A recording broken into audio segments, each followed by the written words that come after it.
Hello, beautiful friends. How are you all doing today?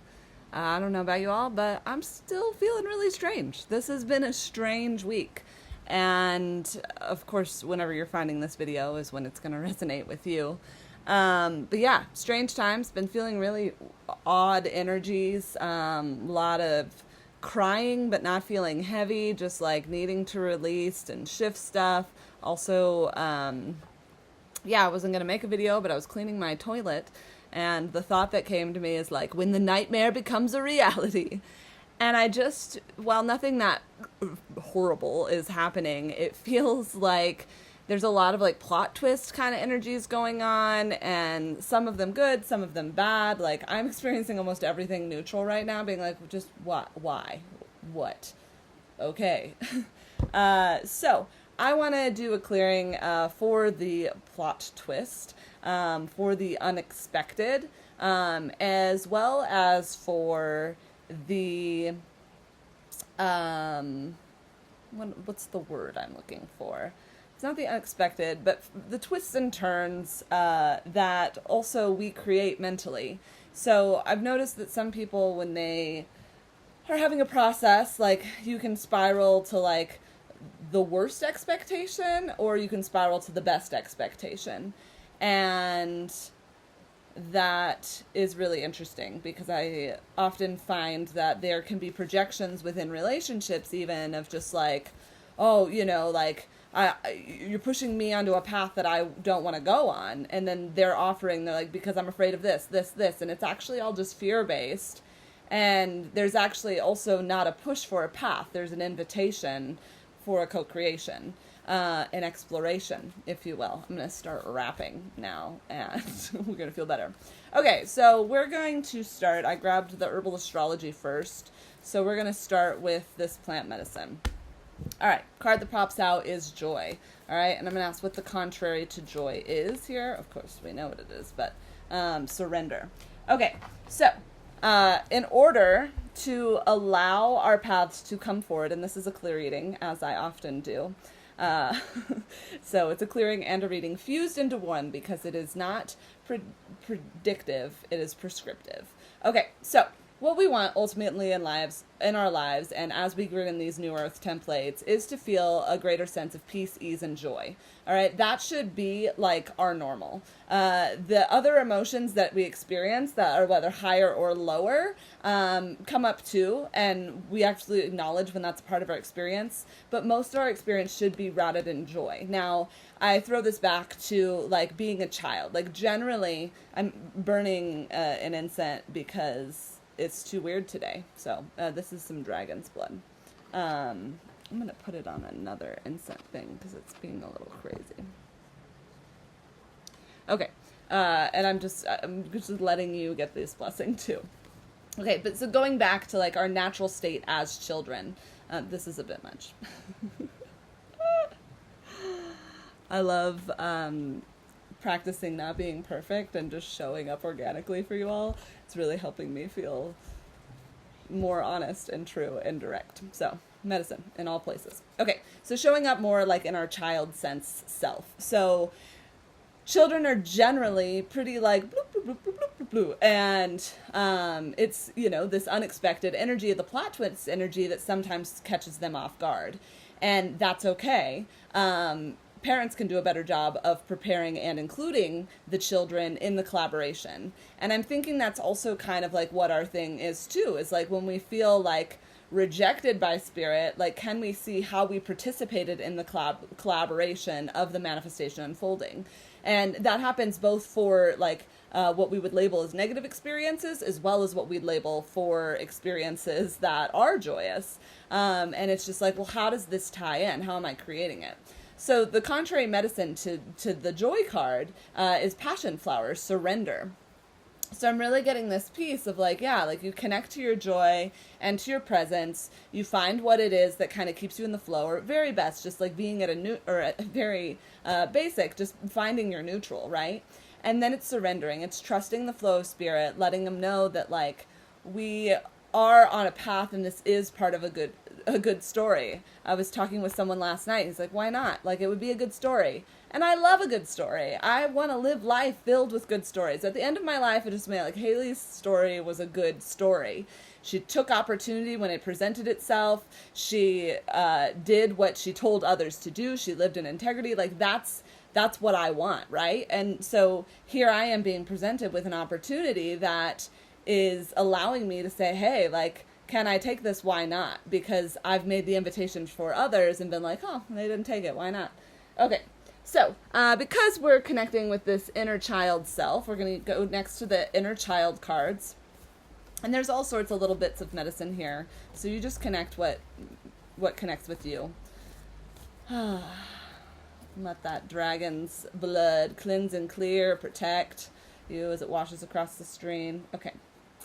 So here we have the Three of Wands. And it's interesting because last night I had a dream where, and I'm going to go into another video, but where light codes of the divine feminine and light codes of the divine masculine were coming down and through.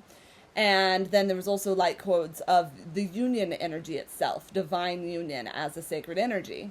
Now, what was interesting about this dream, it reminded me of another dream that felt very divine, which had a triple goddess in it, and they were all playing instruments. Now, this Three of Wands here is very celebratory, it's very joyous, it's communicative, it's creative, okay? So, if you're feeling overwhelmed by a plot twist energy, again, how do you come back to yourself? As a kid, we did a lot of coloring, we did a lot of painting, we did a lot of things, and while, like, it wasn't always, like, ooh, this expression, most kids enjoy making art. We have to get back to that. In fact, I'm going to take that medicine for myself today. I'm going to sit, I'm going to do some watercoloring or some oil pastels and just color and really be present with that part of myself. And maybe even just color of like, what am I feeling inside, or what are these stuck energies? So using some of these methods that we were introduced to as a kid, but we thought they were just fun. We didn't realize that they were actual ways to heal and connect deeper with ourselves. And I'm thinking really specifically of a kid I used to babysit for, and he would get so particular and critical of his art. He didn't even want to be an artist. And he created some really beautiful pieces, but he gets so critical and blah, blah. And it's just like, even at such a young age, us older souls often will have that voice of critic and judge ourselves for our experience. And how can we come back to being like, whoa, holy moly, this is just our experience. And it is a good story, whether this is a good part of the story or a shitty part of the story. It's a part of the story, and you need all parts of it to weave it into a whole. All right, So, yeah, invitation to creativity. I feel like there's another message from the inner child wanting to come through. Okay, Guardian of Swords. Great. So this is Archangel Michael, and I always see this card. I mean, it's the same as the King of Swords, but it's just an invitation to cut through the bullshit. Cut through the mental chatter. Cut through what this means. You know, there's what Spirit's like trying to teach us sometimes, and then there's the what this means, you know, what this means is, or they did this and that means that I blah blah blah.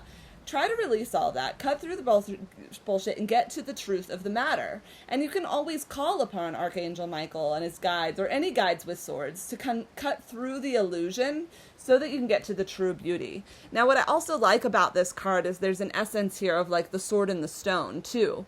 And it's just like, yeah, the one who pulls the sword from the stone, like, is a part of the prophecy. And that's a metaphor for all of us, getting clearer and less restrictive in our thinking. So that is really good stuff. Okay, what else do I want to bring through right now? I'm going to bring through some Lemurian energy. Okay, card that popped out right away is the Air, the paradigm shift. Now, I think a lot of these plot twists and nightmares coming true, and honestly, like, all of life is akin to a dream right now. It's like, what is even happening? Like, energies are shifting so fast. Like, one minute I'm, like, thinking I'm going to plan the rest of my life with this one person, the next it's this one, and then the old flame shows back, and it's like, these things are all over the place, right? And I know that in myself, it's just like, dude, I'm calling in unity, and the one who shows up that like is mirroring the embodiment of being truth and being aligned, like, is the one who wins me. I'm not attaching anymore the labels of twin flame or soulmate. Like, obviously we have soul contracts. We're dancing, you know, you're showing up in my life. Anybody you cross ways with, you have some sort of soul contract, even if it's somebody you make eyes with on the subway. This is a part of our experience. Now, the soulmate energy, I think, is just like the level in which we dance and the level in which we recognize and feel each other. So I'm moving the smoke around even, and I'm just kind of imagining that just it's swirling around you, your field, your home, those that you connect with, and that we allow this element of the air to move in and create this paradigm shift for all of us, not just you, because when you make quantum changes in your reality, you say actually no more, that's when we open up the timelines also for other people to be like, wait a minute, no, she said no more, now what am I going to do? Da, da, da, da. It creates these beautiful ripple effects. Now, the first line of this card is, this is a time of tremendous change. The speed of our evolution is increasing exponentially.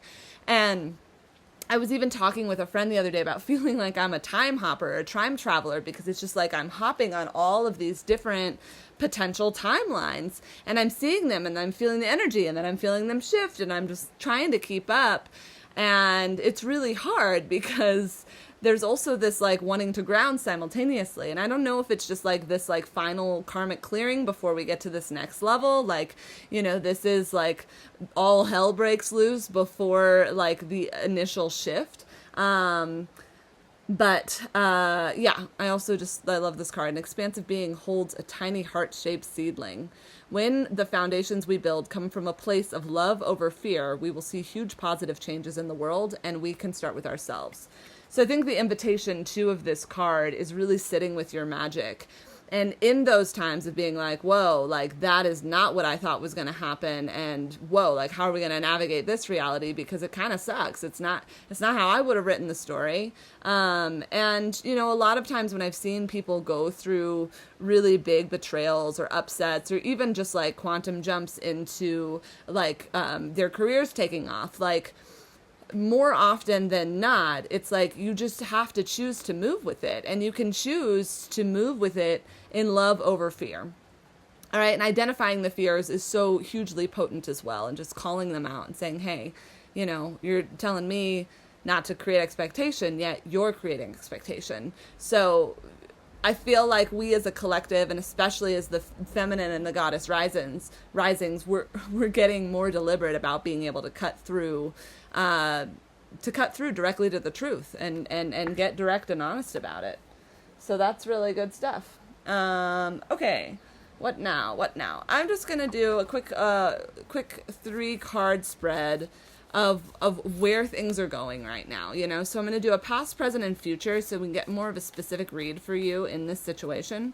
Could have started there, but what is time and what is linear things? So we're doing a past, present, future of whatever this plot twist energy is going on and how to navigate it. All right, so the past, the 10 of Pentacles, okay? And the future, the Ace of Swords. And, oh, I said the future, the Ace of Swords, energy. And where are we at the present? The 8 of Cups. Okay. What does this mean? Okay. So, 10 of Pentacles, very interesting in a past position. I feel like this represents our old ideals and how we thought life was going to unfold, and this washing of the reality of it. Now, this isn't necessarily like meaning that the dreams aren't coming true. It's also to me that this is what created the foundation for the new truths to come forward. You know, we are rapidly changing, and you know, we know that the new earth involves more community. We know that it involves more trade. We know that it involves more sacred union and love and being authentic in our soul's truth on a mental, emotional, physical, and spiritual level. Like all of those things are aligned simultaneously. So I feel like this might be representative of like the old earth ideals, and both acknowledging them for the beauty that they were. But this also feels very, to me, this Merkaba in it, that's not a Merkaba, what is that called? That this is coming in, all right, and that these beings are getting filled with more of, it's like the tree of life. I have it on my wall, but it's good to use this geometry as far as like healing sacred union. So let's just bring all of ourselves into this shape, whatever it's called, and bring our beings, our soul's essence. If you have a beloved that you're working with, as is in the highest good, you can bring them into it. Or if you're working through a challenging situation, whatever this energy is for you, or whatever brought you to this video, bring that other soul into there, or any other souls that are needed to be. Heck, let's bring the whole freaking world in there. We bring these souls into this spot, fill them with love and light consciousness, all right? And we're going to use this present energy of the Eight of Cups, all right? And this is this ritual of letting go. We let go of all of the ways that, like, this picture of a happy, healthy life wasn't actually the truth of the matter. It wasn't in the full integrated purpose of all that could be. It wasn't in alignment with the full spectrum of light. So we're doing rituals of letting go of the ideals, so that we may step into the truer, higher forms of connection, of community consciousness, of collaborative nature, that sort of thing, with this Ace of Swords here. We allow this mind-opening sequence to kind of come through these shapes. Now, I love both of these circles, like coming down into this one too, in this ritual of walking away. Now, I never get a lot of grief in this card. I get a lot of just like, I'm free and I'm walking towards what's next. Like, not even looking back. Like, I am complete. I am done. So anyway, that all feels really good. We'll do one shamanic oracle to close it off and ground it in. And yeah, what's the summary of today's reading here? When the nightmare becomes a reality. We got two today. Two closing cards. I haven't looked at them. Death and burden. Okay. So that sucks. This is not a positive note to leave on. So summary of our clearing today is the act of releasing and rebirthing the burdens. I think that's what this is about at first. But what I actually am hearing, I don't know, this is an old show, but it was called Laverne and Shirley. It was Shamil, Shamazel, Incorporated, you're gonna do it. And that was that ant can't move that rubber tree plant. Like, because ants, it can move it. And that's what I actually get from this card. And I actually feel like the burdens, like all this pink energy around here, like really feels union-oriented or family-oriented. Like there's like, and that ties with this, card here, that we're healing the stuff around the family, around the union, around the partnerships. We're really bringing in the divinity of the light so we can open up to this higher apologies. And we're in the process right now, right? We're in the process. We might not even be able to see exactly where it's going. And I have the impulse to draw another card because I'd like to end on a slightly different note. But I also think it's more important just to extend the invitation of being with the discomfort. Be uncomfortable. Stay uncomfortable. I know that's not what anybody wants to hear, but you're not going to stay there forever. All of these states are fleeting and temporary. Remember where we started is that that this is the state that we're reaching for, but we got to clear out this basement stuff first. And it's not even for ourselves anymore. I get the feeling that most of you watching this video is like you're more trying to understand about the experience as a large, not just for you. So keep up the good work. I know it sucks, and it's okay to be present with the energy of it sucking. If you need support, reach out, connect with me, connect with your friends, connect with your own cards. Whatever you need to support yourself during your processes, please do. And yeah, I meet you right here where you are, which is in the discomfort. And it is awkward. But we're here, and we're still smiling. Have a great day, if you can.